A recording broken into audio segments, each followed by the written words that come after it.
What is Dallas Mental Health Court?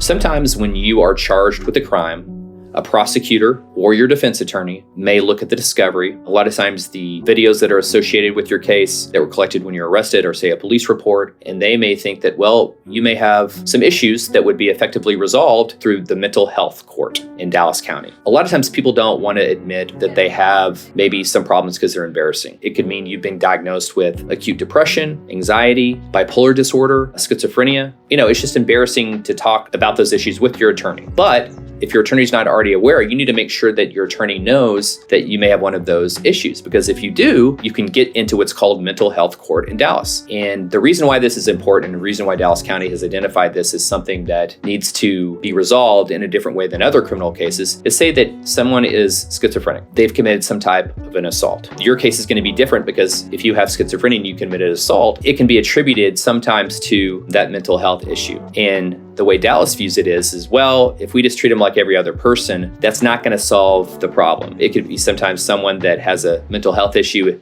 is not on the right medication, they haven't sought the right type of counseling, and they just don't know how to deal with their issues. We all have issues, and some of us have mental health issues, and it's nothing to be ashamed of. If Dallas County has identified certain cases like this, and that's why they created the mental health court, to help people deal with these issues that maybe they haven't been able to deal with before. And if they just treat them like any other issue, most of the time that person is going to get in trouble again with the law. But if they can help that person while they're in mental health court to develop certain skills to identify problems they didn't know they had before, the recidivism rate, the rate of them likely to commit a crime again after they've gone through this instruction and help in mental health court goes way down. Not only is it beneficial for the person that's been charged with the crime, but it's beneficial for the community. So it's helping that person and it's helping the community. And one of the big benefits of going through the mental health court program in Dallas County is that if you successfully complete it, oftentimes your case is dismissed. And if your case is dismissed, that means you can get your records expunged. And so this can be very valuable. It's valuable for the community, it's valuable for the person, but it's also valuable for the person in the way that not only helps them with their mental health issue that may not have been able to get the help they needed in the past. And in addition to that, they can also get their record expunged. Thank you for watching. If you have any questions or comments, please leave them below. You can also visit us at dallas.versus texas.com.